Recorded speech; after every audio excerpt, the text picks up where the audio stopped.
ఓం శ్రీ సాయిరామ్. తల్లి, తండ్రి, గురువు, దైవము సమస్తము అయిన భగవాన్ శ్రీ శ్రీ శ్రీ సత్యసాయి బాబా వారి దివ్య చరణార విందములకు హృదయపూర్వక నమస్సుమాంజలి సమర్పిస్తూ అందరికీ సాయిరామ్.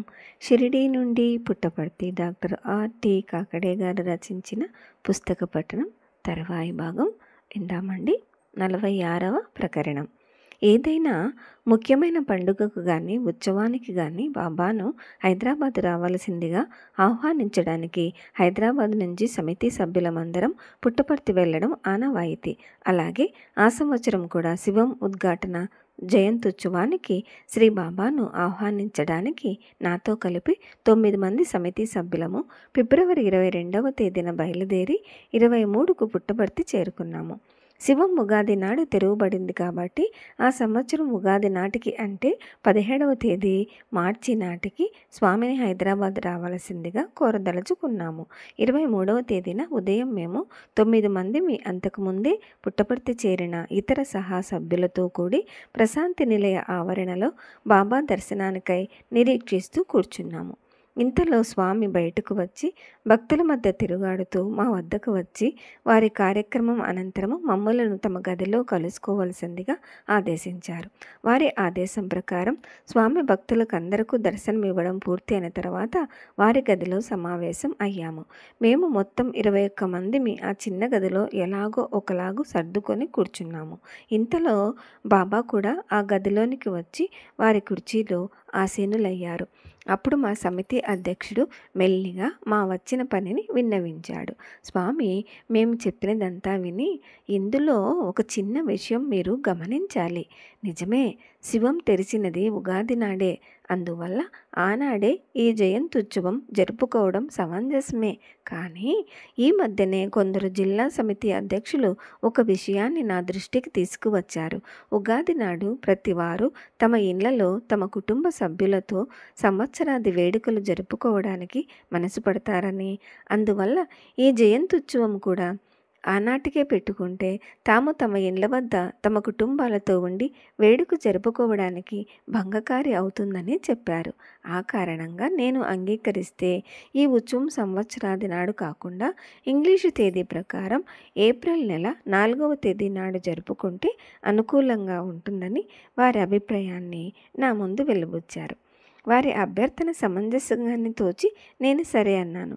ఈ మార్పు ఈ సంవత్సరం నుంచే అమలు చేయాలని నా అభిప్రాయం. అలా చేయండి అన్నారు బాబావారు.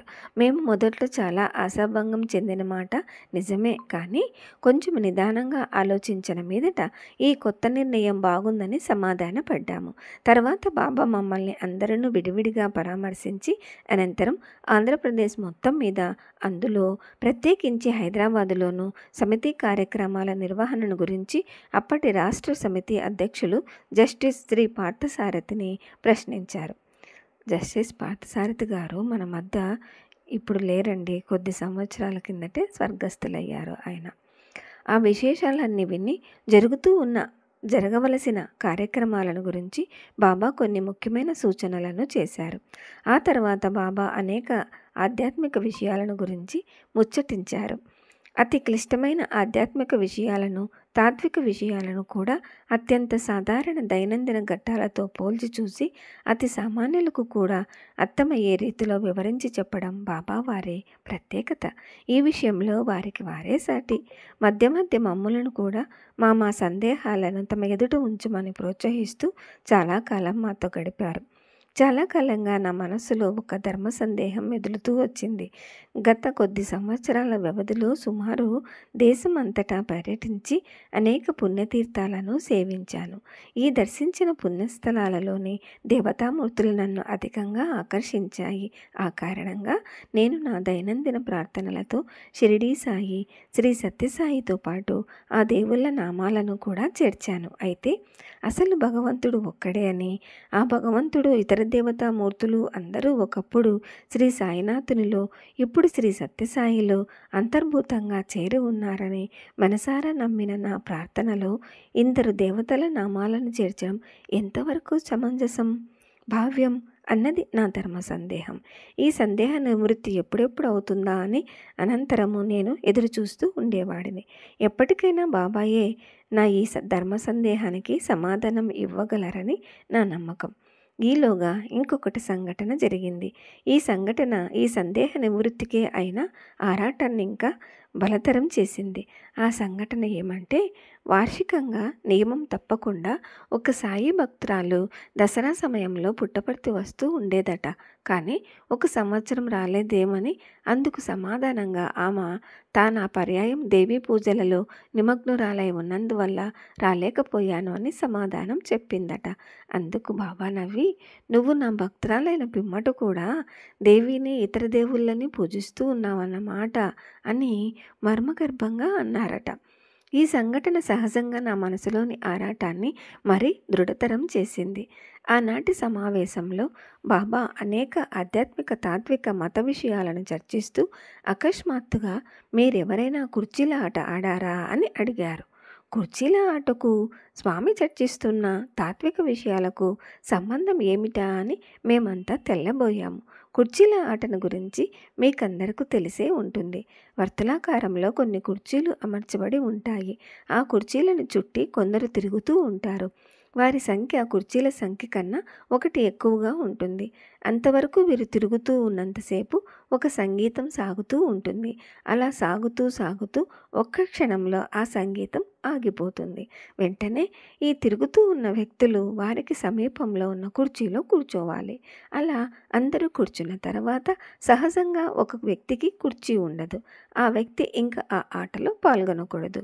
ఈ మారు ఇందులో ఇంకొక కుర్చీని తక్కువ చేస్తారు. ఈ విధంగా ఒక్కొక్క కుర్చీని తగ్గించుకుంటూ రాగా చివరకు ఒక కుర్చీ 2 వ్యక్తులు మిగులుతారు. తర్వాతి చుట్టులో ఆ కుర్చీలో ఎవరు ముందుగా కూర్చోగలుగుతారో ఆ వ్యక్తి విజేత.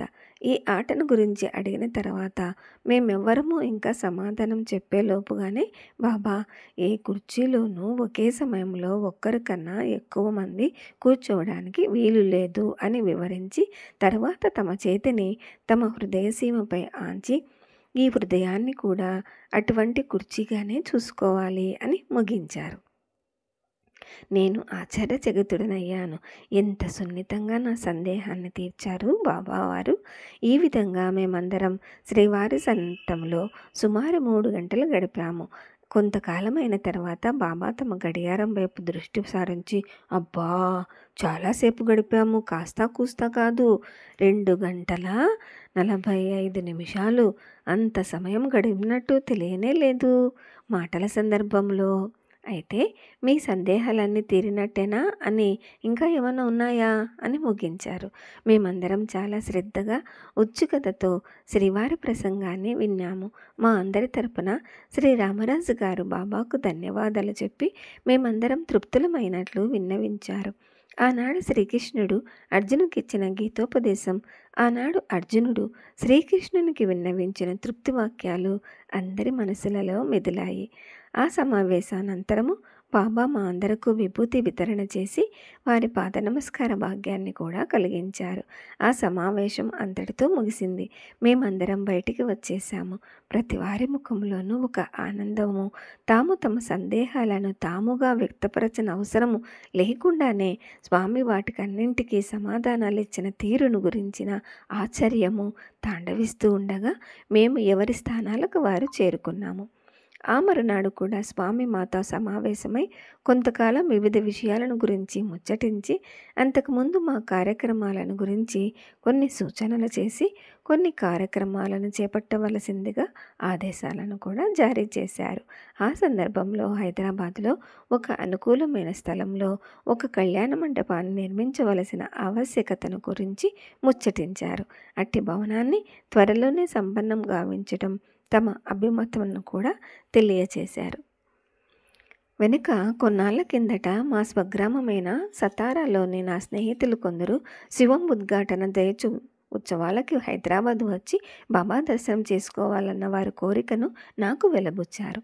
నేను సంతోషంగా వారిని కూడా ఆహ్వానించాను. అయితే ఈ సంవత్సరం నుంచి ఆ ఉత్సవాన్ని సంవత్సరాది బదులు ఏప్రిల్ 4వ తేదీన జరిపించాలన్న బాబా ఆదేశం ప్రకారం ఆ విధంగా మార్పు చేశాము.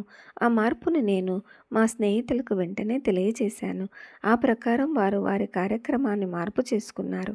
ఈ సంవత్సరం ఇంకో చిన్న ఉత్సవం కూడా ఏర్పాటు చేసుకున్నాము. ఆ ఏడే శివం ఆవరణానికి 2 అందమైన సింహద్వారాలను కట్టించాము. వాటిని కూడా బాబా హైదరాబాద్ ఏప్రిల్లో వచ్చినప్పుడు శ్రీవారిచే తెరిపించాలని మా సంకల్పం. ఈ 2 ఉత్సవ కార్యక్రమాలకు కావలసిన ఏర్పాట్లన్నీ పూర్తి చేసుకుని తుదిమెరుగులు దిద్దుకుంటున్న ఉన్న సమయంలో ఆనాటికి 2 రోజుల ముందర ఒక దుర్వార్త. బాబా ఏ కారణం చేతనో తమ కార్యక్రమాన్ని మార్చుకున్నారని, ప్రస్తుతం హైదరాబాద్ రావడం లేదని మేమంతా చాలా నిరుత్సాహం చెందాము. ఈ మార్పును నా సతారా స్నేహితులకు తెలియపరచవలసిందే కానీ ఈ హడావిడిలో ఆ మాటే నేను మర్చిపోయాను. పాపం. అది వరకటి నిర్ణయం ప్రకారం శ్రీ బాలాసాహెబ్ బుర్కే, శ్రీ రమాకాంత్ గాడేకర్ ఏప్రిల్ 4వ తేదీ ఉదయానికి హైదరాబాదు చేరుకున్నారు. శ్రీ బుర్కే ఒక ప్రసిద్ధ చిత్రకారుడు, ఒక మంచి ఛాయాచిత్ర గ్రాహకుడును. శ్రీ గాడేకర్ స్వామి భక్తుడు, మంచి గాయకుడు మాత్రమే కాకుండా సతారా శ్రీ సత్యసాయి సమితికి అధ్యక్షుడు కూడా.